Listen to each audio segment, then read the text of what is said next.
Also, we're really important that we want to have your feedback on how this has been and also on the observatory, so do fill that in, please. So in terms of what we're going to do over the next hour, so we're going to hear from a GP, myself, a link worker, the NHS personalised care team, and a research fellow. And we're going to spend the first 15 minutes setting the scene. So we're going to be hearing from different perspectives on social prescribing now and possibly in the future. And then we're going to move on to how to actually use the observatory. And we're going to have an interactive tutorial with Anand and myself.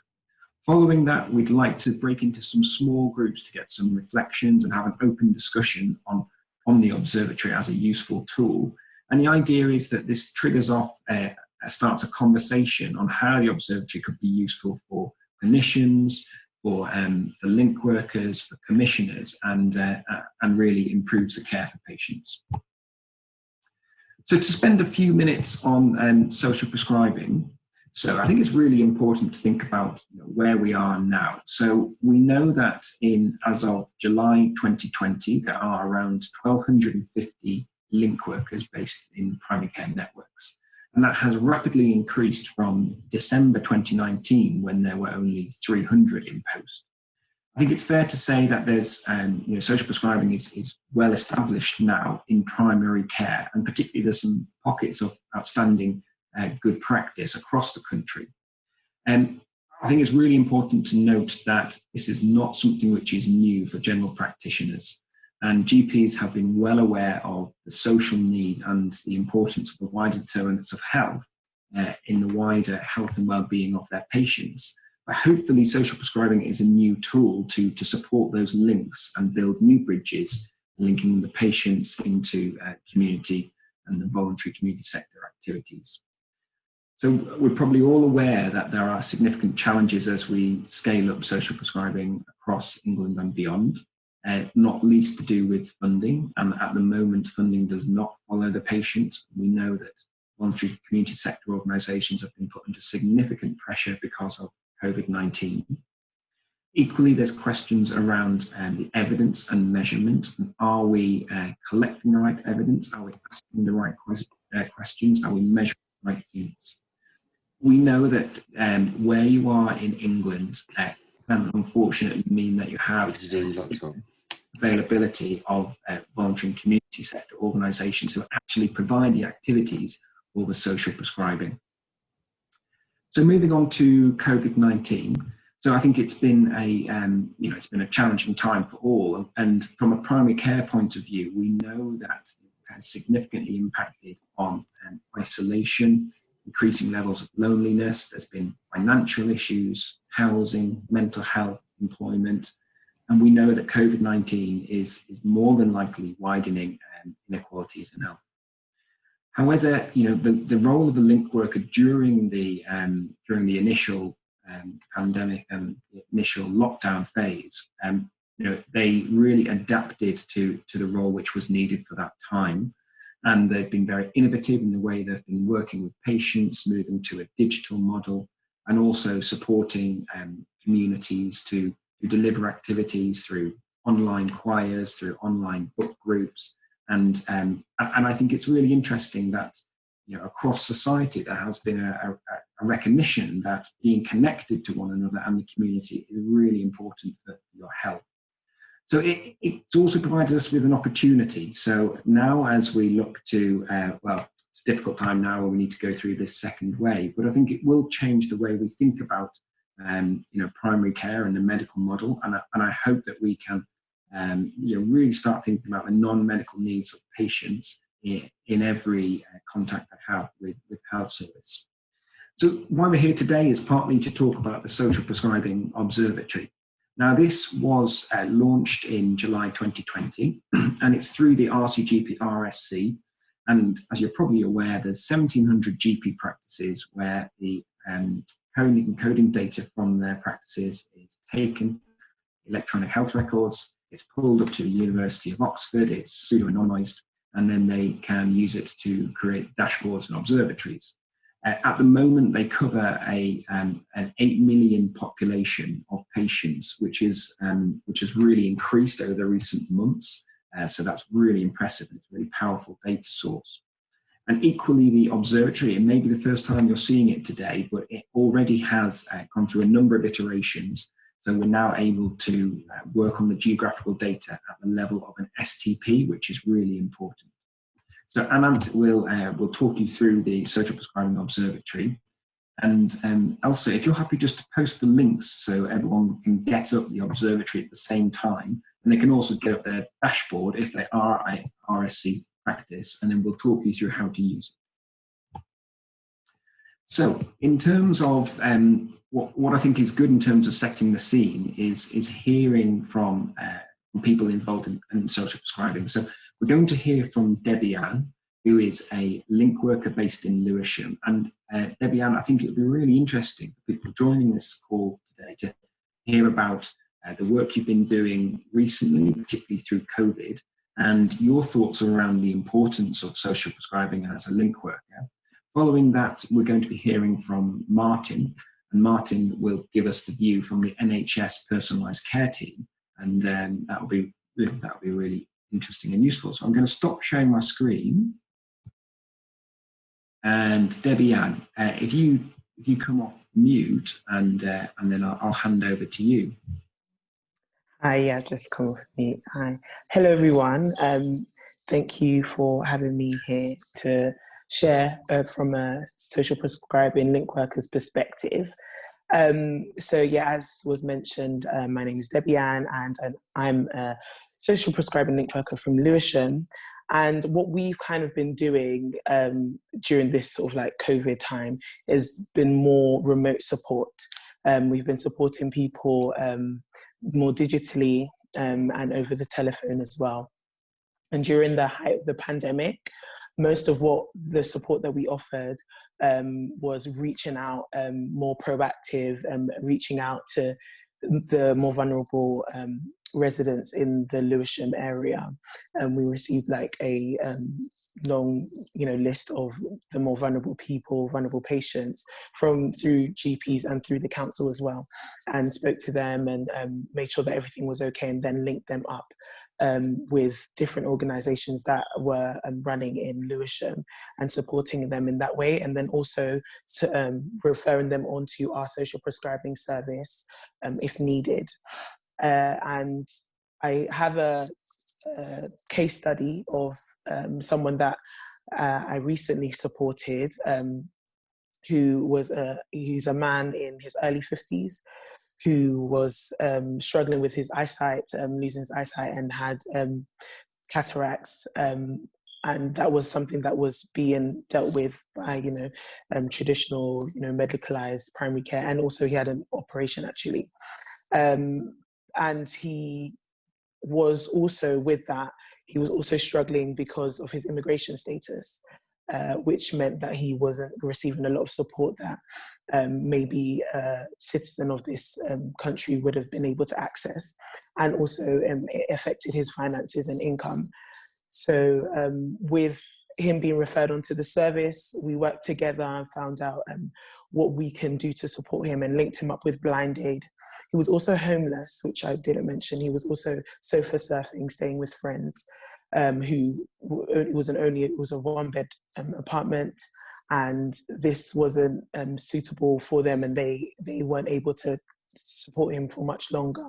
So he had to find his own place. So we linked him up with Blind Aid because of his vision issues, and they were able to support him and also get him a place to stay. So now he's, been successfully discharged from the service and is, now staying in his own place and working through the support of other organisations that we've linked him up with. Thank you, Debbie Ann. I think that's really important to hear a story of a patient. And I can see from the chat there there's a number of link workers joining us today, so that's really exciting. And I'm always so impressed to hear the narrative and the stories and the impact you have. And I think you're right. That story you mentioned about access to medical service, which we know is a real problem for vulnerable groups. And equally, it's not just about giving information. The social prescribing it's supporting the patients to go along to the meeting, to liaise with the blind aid you mentioned. So thank you for that, Debbie Ann. That's really helpful. I think now we're going to hear from Martin, if that's okay, from the NHS Personalised Care Team on your perspective on where we are now and perhaps a bit around the Social Prescribing Observatory. Okay, thanks, John. Can I just check you can hear me? Yeah, great. Yeah, excellent. Right, yes, lovely to meet you all. Thank you very much for coming. I'm Martin Cattermole, as John says, I work at the national team at NHS England and Improvement. So we're the people who are supporting the rollout of social prescribing across England. We were a bit worried this webinar might seem a bit technical because there's going to be some graphs coming on later on. So it's been great to hear from Debbie Ann, and a reminder that this is actually all about people in the first place, and actually about also helping you as link workers do your job. Right, just hold on a second.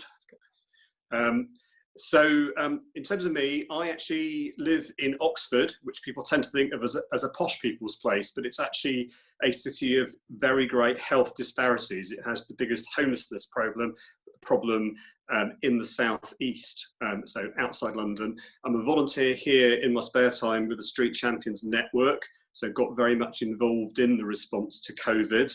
It's a self-help network, and we also do things like collect food for community larders in the city. But coming back to kind of work, this initiative is really important. It's part of our programme. We're working with GP practices right across England on rolling out social prescribing.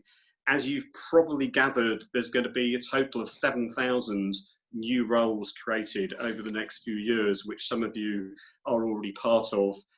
Social prescribing link workers are part of those. There's also health coaches and care coordinators who are coming on during this year, and we're running a quite big program of training and support for those people. There's an online community, there's webinars like this as well.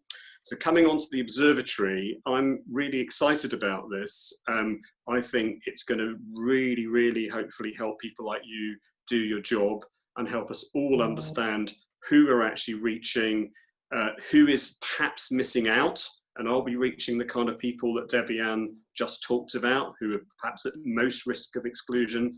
And I think it will also help us understand better what support we can be offering those people. So just briefly, you'll see it in a minute, but it's already giving us some really, really interesting data. It's told us that there's been a big upsurge in demand for social prescribing since the beginning of lockdown. We're really interested in knowing more about that. We'd heard about it, but it's got a lot more detail. But there's also a lot of variation, which we need to kind of ask ourselves questions about. So between the regions of England, there's a fourfold variation in what the observatory says the take-up of social prescribing is, and that we do need to understand better. It's telling us all kinds of stuff. For example, demand is apparently highest in the most deprived neighbourhoods, which is perhaps what you'd expect. But we also know those areas have got, in many cases, less capacity among the voluntary sectors who actually respond to need. So, you know, it's really interesting data. It's absolutely live. We're interested in your take on it, and we're interested in how it can help you in your work too. So I think I'm going to stop there and back to John.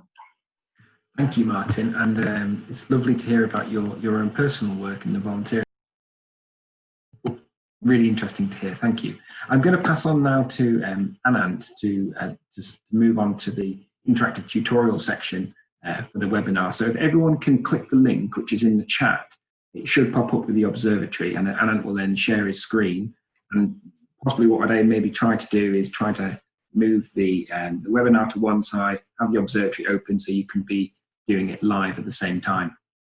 Yeah, thanks, John. It's a bit tricky, but we thought that if you guys were clicking, it might help you to better understand how to utilize the tool. So my name is Anand. I'm a research fellow at the University of Oxford, working with John and Martin, and Elsa and Debbie Ann. And then also in the audience, we have two colleagues, Harshan, who has been instrumental in actually building the observatory and dashboard, and Dylan, who is working with us on the next phases of the observatories. Right, so hopefully you guys have already clicked on the the link that Elsa shared. And if you click, I'm just going to try to share my screen now. Okay, so hopefully that's worked. This is the landing page of the observatory, and you get a bit of text, and we'll also have written resources that you guys can look at. And then when you click on this button, you'll get to the observatory. And this is what the link that Elsa provided in the chat and I provided as well. So just taking a quick look before we start clicking, just navigating the observatory. There's these tabs up here, which you can click on, which indicate different attributes like region, age, IMD quintile, ethnicity, and gender. And then on the right-hand side, you also have this other toolbar where you can look at a weekly view or an aggregate number of all of the events to date. And the weekly view is done at a rate per 10,000. So it's normalized to the different demographics in your population. And then here you have these different attributes again, age, region, IMD quintile, ethnicity, and gender. In the default view, you'll see that there are radials, so you can click on one at a time. If you wanted to click and understand more than one of these attributes, what you can do is hover over with your mouse, and you'll see this down arrow. If you click on the down arrow, you can change it to multiple values. And if you click on multiple values, then it converts into tick boxes. And then say, for example, you want to look at 40 to 64-year-olds and 65-plus-year-olds. You can have both of those boxes ticked, and then you can see both of those pop up on the graph. Going back here, when you're on these different attribute views, you'll get the key that shows up right underneath it, and it's a color-based key. And for the regional view, you also have this drop-down which will allow you to view your STP. So you just click on that and you can click on your STP. And just quickly showing you here, if you click on age, for example, you'll see that the key changes and you now have the age groups, the same age groups displayed here. So if we go back to the region view, now in the sort of meat of the observatory itself, what you have is 3 panels. You have referrals to social prescribing services, which is based on the SNOMED code that NHS England recommends in the Common Outcomes Framework. You have social prescribing declined, and then you have an aggregate of both, all social prescribing activity, which is referrals plus declines, which gives an indication of how often social prescriptions are actually used in the clinical consultations within your region. Now, the final thing to show you is the to-date view. So if you click on the to-date view, and now I'd ask you guys to all click on the to-date view. And I'll give you guys a few seconds for that to pop up. You'll get a different view. So hopefully it's popped up for you guys now. And instead of a line graph, you now have a bar graph, which is stacked. And what you can see is the total number of events to date. So we're starting on 30th of December 2019, and we're going to 30th of September 2020. And you can see that between now and then, within the RSC, the 1,700 GP practices covering 8 million population that John mentioned, we've seen about 25,000 social prescription referrals. We've seen probably around 6,000 declines. And the total number of events to date is about 30,000, i.e., 25,000 plus the 6,000.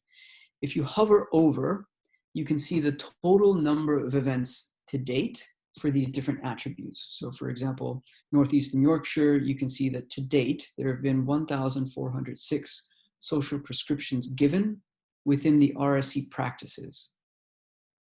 Okay.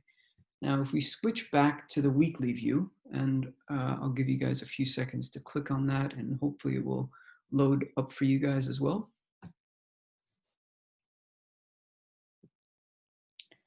If you click on this view, the other thing you can do, like you could do for the to-date view, you can also hover over the line graph. And for example, it's important to just get the nuances around this. So when I hover over this point, it gives me a bunch of detailed information. So this is giving me all of the social prescribing information for the week commencing Monday, 8th of June, 2020. The region is London. The SDP is starred because I haven't selected an SDP. The registered population is 751,542. Now, what that means is not the total population of London, but the total population represented by the RSC practices in London, if that makes sense. Okay, so out of the 8 million, the RSC practices constitute about 10% of the entire London population. The number of recorded events is the number of social prescriptions, referrals actually given, and that's 798. So for that week of 8th of June 2020, there were 798 referrals given. And the rate per 10,000 is the normalized rate.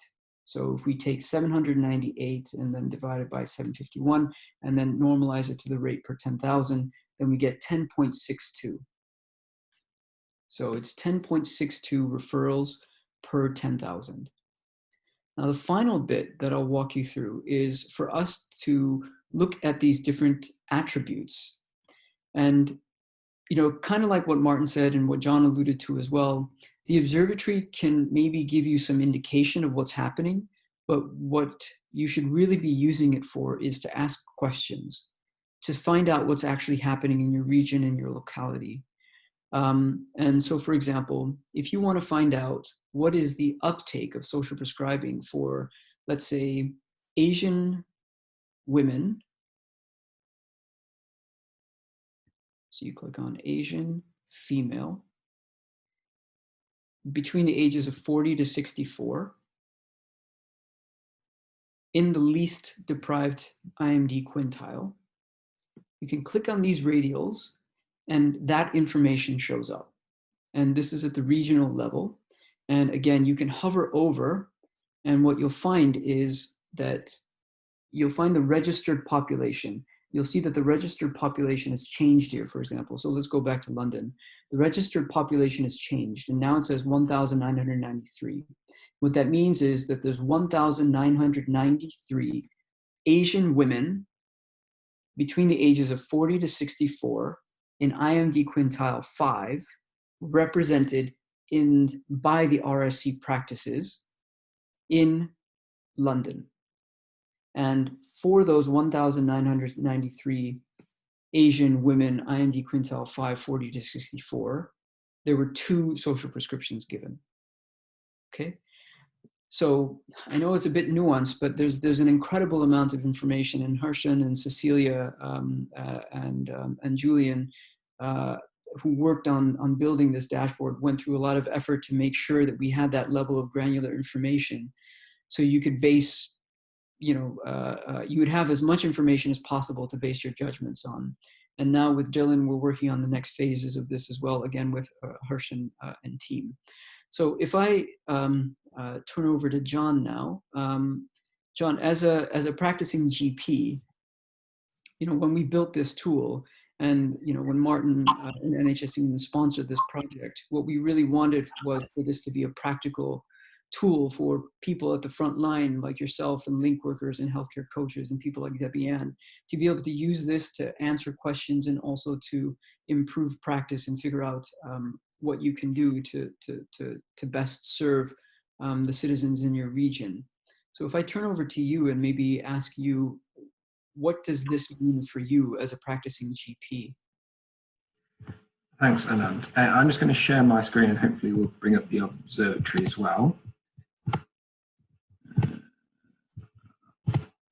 So hopefully people can see that. And Anna, in terms of your question, I think it's really interesting to start to think about when you look at your STP, which you're based in, what are the social prescribing trends? And now that we've got down to this STP data, which, as I mentioned in the chat, only happened last week, it can make it really insightful. So I'll maybe talk through London for a few minutes, specifically South East London, which is the STP which I work in.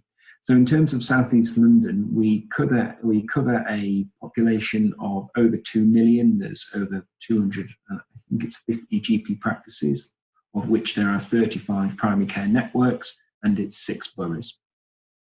So just looking, straight up at the STP data for South East London, I think, as Alan was saying, it's a really good idea to hover over, and we can see how many of our South East London patients are represented through the RSC. So I can see here that there's 211,000. So we're currently at around the 10% mark. Obviously, if we can increase the number of practices who sign up to the RCGP RSC, then that number would improve, and potentially the power and the insights would be better overall. But just making general statements about social prescribing activity. I mean, so when we're looking at the referrals to social prescribing, I think you could look at this London line and say, well, do you know what, that looks like we're slightly under the all regions level, so the national average of social prescribing activity. Now, then the question is, why is that? And I think that's really interesting when you start to get to speak to commissioners about their activities of social prescribing in their region. Equally, again, with the number of declined, then we seem to be under the average, which again suggests, are we not using this as a tool as much as we could in South East London? I think what's really important is this is all based on coded data, and I think unless practices are coding, then the data quality will not be there. So how can we promote the uptake and the improvement of clinical coding within our GP practice is something we need to think about. So working through these tabs here, so moving on to age. So as we would expect, the majority of patients who have been referred to social prescribing are over 65. And I think that's where social prescribing started. We know that there's a lot of need in that elderly population.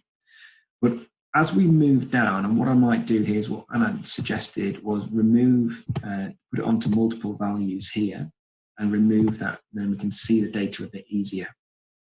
So we're moving down into the younger age categories, and we're looking at 40 to 65 and under. So I'm really interested in social prescribing for children and young people, so people under 18. And this is reasonably new, but there's lots of interest and energy and pilots which are starting up in South East London around whether you can use social prescribing for young people. So I'm interested to see if over the next few months whether we start to see an uptick in this blue line as more people are coded as being referred to social prescribing. And equally, we know that if we really want to improve patients' health through health behaviour and lifestyle support with the help of the link workers, then we need to be social prescribing for all age groups, so from these younger age groups. Thinking about the IMD quintile, so we want social prescribing to be open for everyone. And, I think we would be thinking, well, surely we want to be focusing and targeting our social prescribing activity to the most deprived patients on our, in our region. So we could look at the IMD 1 or 2 and see where we are as an STP benchmark against the other areas. And again, we're coming up much lower. And then ethnicity and gender. And if I come back to the region, then you can start to ask questions of the data. So I know that within Lewisham and South East London, there's a high proportion of Black African and Black African patients who we know have poor health outcomes. And I think it'd be really important to see, is this cohort accessing social prescribing? So what I would do here is I would choose Black on ethnicity. I'm also interested in Black men and whether they are accessing social prescribing. And I would maybe remove some of these younger years and think about the elderly. And so over 65, from 40 to 65 and 65 over. And again, now I can start to see what is happening in my local area about Black men and accessing social prescribing.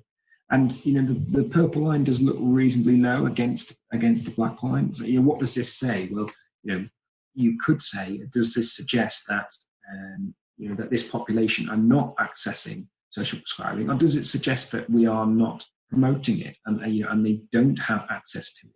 So I think it's these kind of really interesting insights which will start to come out from the Social Prescribing Observatory.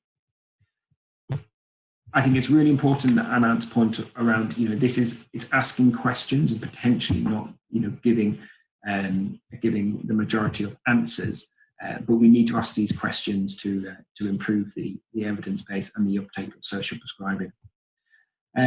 Great. So hopefully that will be all the talking for now. And what we're going to do now is to move into some small groups. Oh, and are we going to dashboards? Yeah, dashboard really quickly. So Sorry. The other resource that we have is the dashboard, which is for RSC practices. So the 1,700 GP practices, if you're one of them, you will have been given a RSC code. And some of you may already be familiar with the practice level dashboards that are being created. So if you go to this website, Elsa has provided a link.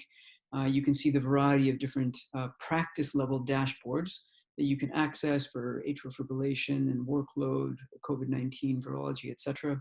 And we have one for social prescribing as well. And if you click on that, you'll come to the practice level dashboard. You put your practice level key here, okay? And then you can get your practice level information relative to the RSC. So for this practice, you can see that they're around the national average, or the RSC average, sorry, for referrals for over 75s. The 65 to 74 is underrepresented in this particular practice, as are the other age groups.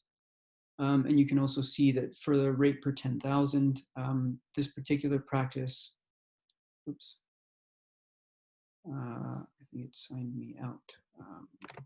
Oops. Okay, hold on 1 second. Sorry, I don't know why that crashed. Give me 1 second. There's only one technical snafu, it's not too bad.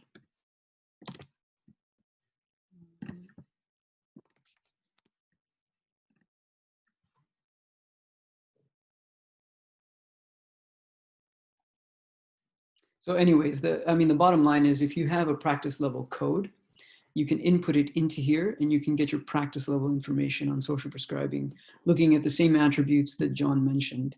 I'll not go further because I know, right, so we're back in business. So you can see that this practice, in terms of referrals, the rate per 10,000 is much lower than the general RSC rate per 10,000.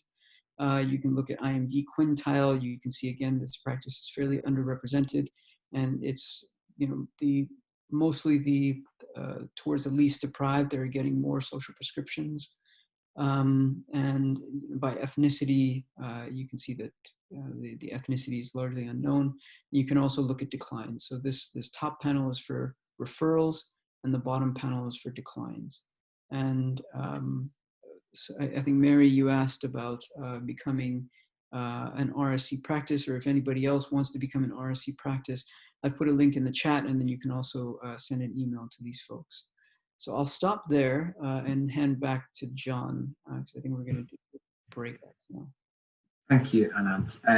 That's really helpful, just to think about it at a practice level and benchmarking yourself against the other RSC practices. So what we're going to do now is we're going to go into 3 breakout rooms, and hopefully going to hear from everyone in the room. And it will mainly be to have some reflections on the observatory, to think about possible limitations and how it might be used for you. And it's going to be facilitated by Anant, Martin, and myself. And Elsa hopefully is going to put us into rooms very shortly, and she will post the questions in the chat as well. And you know, I think what's really important is that, you know, we want to make this a tool which is useful for you as clinicians, as link workers, GPs, commissioners, researchers.